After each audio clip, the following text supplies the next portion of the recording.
नमस्कार, बहुत स्वागत है आपका। साधना न्यूज देख रहे हैं आप। मैं हूं आपके साथ सताक्षी। बुलेटिन की शुरुआत करते हैं खबरों के साथ, जहां मुख्यमंत्री डॉक्टर मोहन यादव ने वाराणसी में श्री काशी विश्वनाथ मंदिर ट्रस्ट के साथ बैठक की, जिसमें श्रद्धालु प्रबंधन, सीसीटीवी मॉनिटरिंग, सुरक्षा प्रोटोकॉल और स्वच्छता प्रबंधन पर विस्तार से चर्चा की। इस दौरान अधिकारियों ने दर्शन व्यवस्था और मोबाइल ऐप आधारित टोकन सिस्टम की जानकारी भी दी।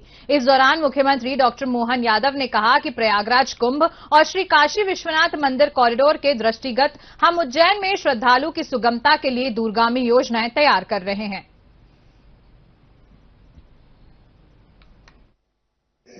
जब शासन सुशासन की तरफ चलता है तो सभी गतिविधि समान रूप से उसी प्रकार से बढ़ना चाहिए और त्वरित गति से तीव्रता के साथ कानून और व्यवस्था की स्थापना के साथ साथ विकास के पैमाने में सच में उत्तर प्रदेश ने बहुत अच्छी उड़ान हासिल की है।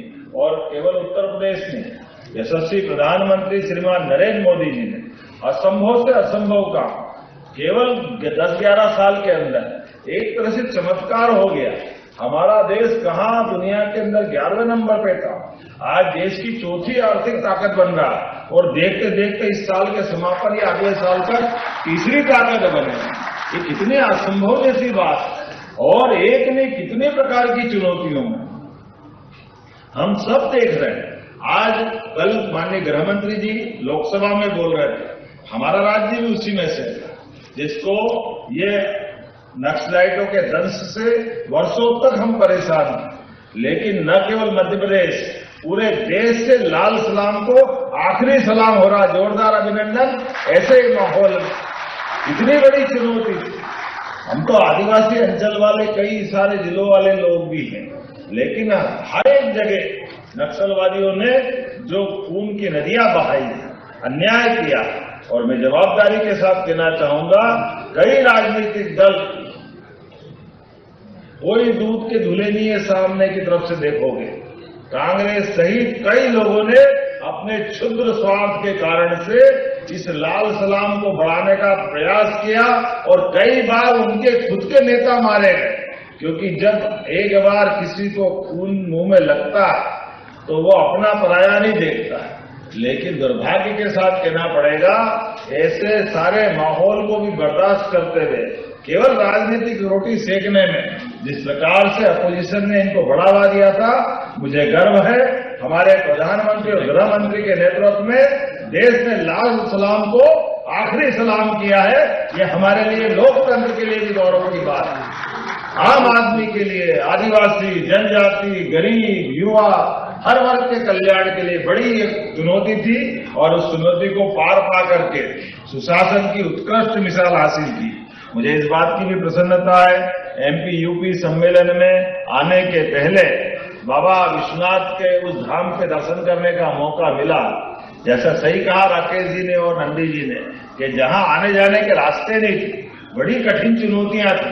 अब प्राचीन नगरियां हैं तो प्राचीन नगरियों में तो अपने नगर के बसाहट के हिस्से उज्जैन भी उसी में था, जहां हमारी अपनी गलियों के माध्यम से हजारों साल पुरानी बस्तियों का अपना एक आनंद भी है। और वो विभिन्न काल में आक्रांताओं ने आकर के हम सबको भी अपनी सुरक्षा की दृष्टि से अपने जीवन की मूलभूत चीजों में कई बार कॉम्प्रोमाइज करते हैं। रहने के लिए केवल आवास और आवास की व्यवस्था में जैसे तैसे जिंदगी गुजारना।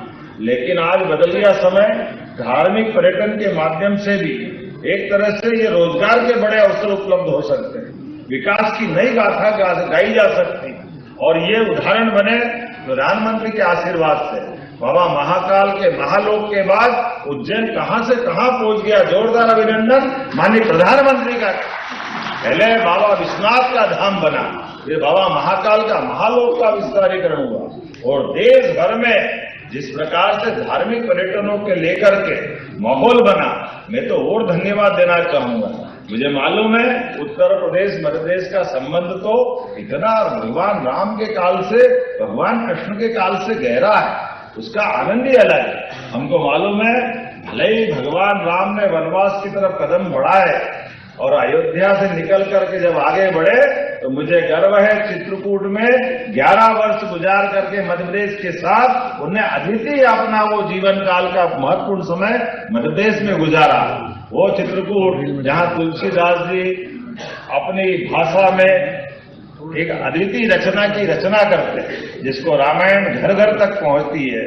तुलसी घास के घाट पर, चित्रकूट के घाट पर भई संतन की भीड़, तुलसीदास चंदन घिसे तिलक देत रघुवीर। क्या वो काल की बात करेंगे, मंदाकिनी का वो किनारा, चित्रकूट का धाम, और भगवान कृष्ण ने भी कंस को मारने के बाद उज्जैन जाकर सांदीपनि आश्रम में 64 संबंध और एक नहीं ऐसी कई घटनाओं को मैं स्मरण कर सकता हूँ। मुझे आज गंगा जी के जल के आचमन का आनंद भी आया, लेकिन मुझे इस बात की प्रसन्नता है गंगा बेसिन में वो हमारा मध्य प्रदेश का बहुत सारा हिस्सा, जब क्षिप्रा जी कदम बढ़ाती है आगे जाकर के चंबल से यमुना और यमुना से गंगा बन करके पुनः हमारे बनारस धाम का आनंद आता है। ये हमारी प्रकृति की लीला भी है, परमात्मा की कृपा भी है, और पंच महाभूतों के बीच जीवन की सारगर्भित व्यवस्था के अंतर्गत अंततः इस यात्रा की तरफ ले जाती है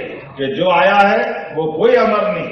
आने और जाने के क्रम में जितना समय का सदुपयोग हो जाए उस समय का सदुपयोग करना, यही काल की यात्रा है, यही महाकाल की यात्रा है, यही परमात्मा की कृपा है।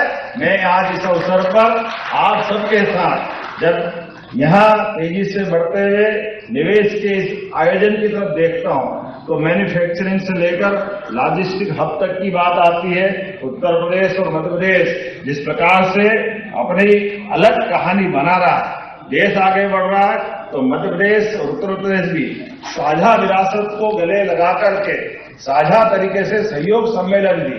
वो गया जमाना जिस जमाने में दो राज्य आपस में जल के बंटवारों के लिए लड़ते हैं, किसी और कारण से लड़ते हैं। दक्षिण में कितने उदाहरण बने पड़े, लेकिन मुझे गर्व है माननीय प्रधानमंत्री के नेतृत्व में कई सारे रिकॉर्ड बन रहे हैं। ऐसे ही एक रिकॉर्ड हमारे बीच केन बेतवा नदी का बना है। जोरदार अभिनंदन करें उत्तर प्रदेश और मध्य प्रदेश के बुंदेलखंड की तस्वीर बदलने के लिए। प्रधानमंत्री के माध्यम से हमारा पूरा बुंदेलखंड बदलेगा। वो कांग्रेस के लोगों ने ख्वाब तो बहुत दिखाए थे, लेकिन सपने हो गए, लेकिन हकीकत बना करके जमीन पे उतारने के लिए माननीय प्रधानमंत्री के आशीर्वाद से 1 लाख करोड़ की योजना, जिसमें हमारा केवल 5% और 5% उत्तर प्रदेश का, 90% भारत सरकार देने वाली, ये राज्य की बेहतरी के लिए उद्योग धंधों को, किसानों को, पीने के लिए ग्रामीण और शहरी आबादी को सब प्रकार की जलराशि उपलब्ध कराएंगे। और केवल ये नहीं, अब उत्तर प्रदेश के साथ तो हम एक सोलर परियोजना पे भी काम कर रहे हैं। 2000 मेगावाट की एक सोलर परियोजना, जिसके माध्यम से हम अपने मुरैना के पास एक बड़ा यूनिट लगा रहे हैं, जिसके आधार पर हमारे यहाँ सहयोग ऐसा है कि जब मध्य प्रदेश को बिजली की किसानों को जरूरत पड़ती है तब उत्तर प्रदेश की जरूरत नहीं होती, लेकिन जब उत्तर प्रदेश के किसानों को बिजली की आवश्यकता पड़ती है तब मध्य प्रदेश का सीजन जा चुका होता है। ऐसे में हमने दोनों राज्यों को मिलकर के 2000 मेगावाट की बड़ी सोलर परियोजना पे भी काम कर रहे हैं, और जिसके माध्यम से किसानों को उनकी बिजली सस्ती मिले, ग्रीन एनर्जी मिले और दोनों राज्य समृद्ध हो। भगवान सवित्र सूर्य नारायण तो सब पे कृपा करते हैं, लेकिन किसानों के हित में सरकारों के माध्यम से जितना अच्छा हो सकता है हम प्रत्येक क्षेत्र में काम कर रहे हैं। इसलिए धार्मिक पर्यटन के लिए भी बाबा महाकाल के यहाँ भी सुप्रबंधन में बाबा विश्वनाथ के धाम के अधिकारियों ने जो प्रबंधन किए, आज सवेरे बैठ करके हमने उस व्यवस्था को भी समझने का प्रयास किया। बीते समय प्रयागराज में कुंभ का बहुत अद्भुत आयोजन हुआ। ऐसे में बड़ी संख्या में जब धार्मिक पर्यटन के धार्मिक तीर्थयात्री आते हैं तो स्नान से लेकर सभी प्रबंधन में हम किस प्रकार की सुव्यवस्था बना सकते हैं, उसके प्रबंधन को सीखने के लिए जब कुंभ का मेला चल रहा तब भी हमने अधिकारियों को भेजा था, और बाद में भी लगातार इस बात पे हम काम कर रहे हैं कि बड़ी संख्या में भी दर्शनार्थियों को कितनी सरलता से सब व्यवस्था बनाई जा सके, और सिंहस्थ या कुंभ के दरमियान भी हमारे सभी ज्योतिर्लिंग सहित सभी बड़े देवस्थान पर भी आवागमन की दृष्टि से दर्शन की सुगमता कैसे हो सकती है, बाकी सुव्यवस्था कैसे की जा सकती है, इसका एमओयू भी हुआ। जोरदार अभिनंदन करें। ये राज्यों के बीच एक नए प्रकार का आज समय आया है जब हम ये सब भी देख रहे हैं। इस तरह से हम राज्यों के बीच परस्पर प्रेम का एक नया स्नेह का मार्ग लेके आगे चल रहे हैं। मैं मल्लिका भोपाल से। हम जरी जरदौजी का काम करते हैं। मेरी ब्रांड का नाम शिल्प तत्व है। यहाँ पर जो भोपाल का फेमस जरी जरदौजी है जो 12th सेंचुरी से चला आ रहा है, ये एकदम ट्रेडिशनल है और हमारे भोपाल का ओडीओपी प्रोडक्ट भी है। ये जो वर्क है हम लोग इसे पूरा हैंडवर्क होता है और हैंडवर्क के साथ हमने इसे इस तरीके से बनाया है।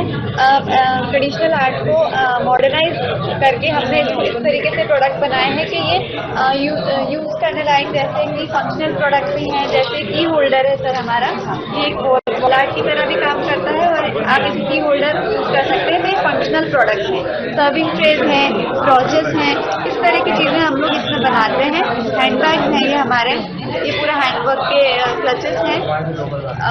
इन्हें हम जरी जरदौजी से बनाकर ट्रेडिशनल और मॉडर्न दोनों ही तरह के प्रोडक्ट्स हम क्रिएट करते हैं। अभी तक क्या स्थिति रही? सरकार चाहती तो है कि सारा जो आर्ट है जो हमारा विलुप्त हो रहा है वो बाहर निकल के आए। जो मेरा काम है, हम हाथ से बने हुए गलीचे बनाते हैं। ये हमारा बहुत पुराना काम है, क्योंकि मशीन इसको टेक ओवर कर रही है, लेकिन हम कपूर कारपेट से हैं और मेरा काम इसमें सारा हाथ का है। वीविंग से लेके डाई से लेके जो मैप डिजाइन बनती है वो भी हमारी हाथ से हो रही है और इस कला को हम बचाने का प्रयास कर रहे हैं। ये मेरा एक एक गलीचा 8-8, 9-9 महीने में निकल के आता है और आप इसकी मजबूती देखिए, इसकी जो पकड़ है, ग्रिप है, फाइल कितनी मोटी है।